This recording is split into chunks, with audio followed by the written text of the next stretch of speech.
Microsoft office নামটির সাথে পরিচিত নয় এমন লোকের সংখ্যা খুবই কম। স্কুল, কলেজ, ব্যবসা কিংবা চাকরির ক্ষেত্রে কম্পিউটার জানা একদম অত্যাবশ্যক হয়ে দাঁড়িয়েছে। আর কম্পিউটার শেখার কথা আসলে মাইক্রোসফট ওয়ার্ড, এক্সেল এবং পাওয়ার পয়েন্টও শিখতেই হয়। বন্ধুরা, আজকের টপিক মাইক্রোসফট ওয়ার্ড। আমি পর্ব আকারে ওয়ার্ডের প্রতিটি বিষয় নিয়ে আলোচনা করব। তাই পরবর্তী ভিডিওগুলোর আপডেট পেতে এবং আমাদের সাথে কানেক্টেড থাকতে এখনও এই চ্যানেলটি যারা সাবস্ক্রাইব করেননি তারা এই ভিডিওটিতে একটি লাইক দিয়ে দ্রুত সাবস্ক্রাইব করে ফেলুন। চলুন আজকের পর্ব শুরু করা যাক।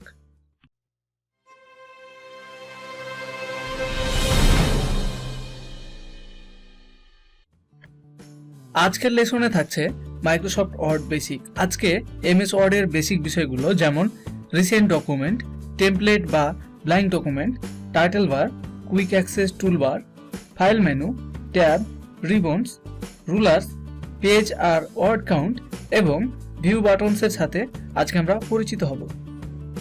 প্রথমে আমরা শিখব কিভাবে একটি ওয়ার্ড ফাইল ক্রিয়েট করতে হয়।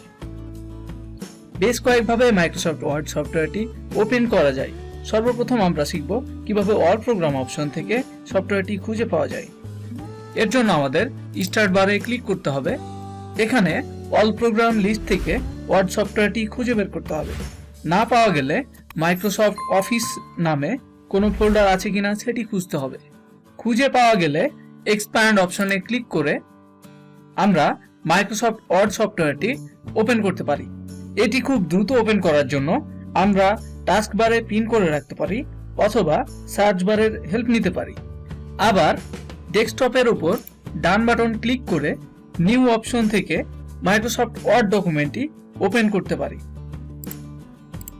তো এবার আমি সফটওয়্যারটি ওপেন করলাম। এটি হচ্ছে মাইক্রোসফট ওয়ার্ডের স্টার্ট পেজ। বাম দিকের রিসেন্ট অপশন থেকে আমরা রিসেন্টলি কাজ করা ফাইলগুলো সহজেই খুঁজে পাবো এবং ওপেন করতে পারবো। আর যদি আমরা এই টেমপ্লেটগুলো না চাই সেক্ষেত্রে ব্ল্যাঙ্ক ডকুমেন্ট নিয়ে নিজেদের প্রয়োজন মতো কাজ করতে পারবো। আমি ব্ল্যাঙ্ক ডকুমেন্টে ক্লিক করলাম। এখানে সব উপরের অংশটি হচ্ছে টাইটেল বার। এটির কাজ হচ্ছে আমি যেই ডকুমেন্ট ওপেন করব সেই ডকুমেন্টের নাম শো করবে।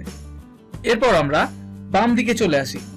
এখানে এই আইকনটির নাম হচ্ছে আনডু বাটন। তার ডান পাশের আইকনটি হচ্ছে রিডু বাটন। আনডু এর কাজ হচ্ছে পূর্বের অবস্থায় ফিরিয়ে নিয়ে যাওয়া, আর রিডু এর কাজ হচ্ছে পরের অবস্থায় নিয়ে যাওয়া। ধরুন আমি এখানে কিছু লিখলাম। এবার আমি যদি পূর্বের অবস্থায় ফিরে যেতে চাই সেক্ষেত্রে আনডু বাটনটিতে ক্লিক করতে হবে। আর যদি পরের অবস্থায় আবার ফিরে আসতে চাই তাহলে রিডু বাটনটিতে ক্লিক করতে হবে। আনডু এর কিবোর্ড শর্টকাট Ctrl+Z আর রিডু এর কিবোর্ড শর্টকাট Ctrl+Y। এবার চলে আসি আনডু রিডু এর বাম পাশের আইকনটিতে। এটি হচ্ছে সেভ আইকন।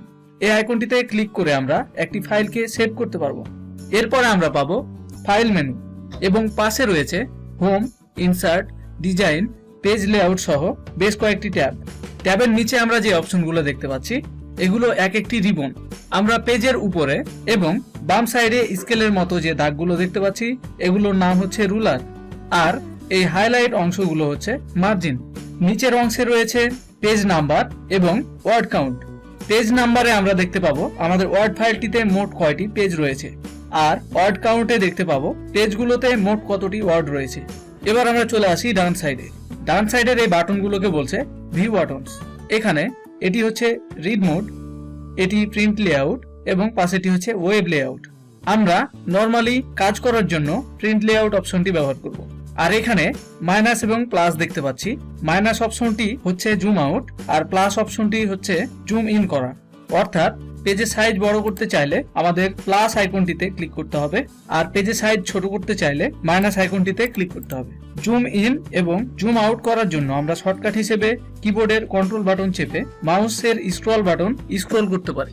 তো বন্ধুরা, আজকের ক্লাসে আপনারা মাইক্রোসফট ওয়ার্ডের বেসিক বিষয়গুলো সম্পর্কে জানতে পারলেন। আগামী ক্লাসে আমরা ফাইল মেনুর বিস্তারিত আলোচনা করব।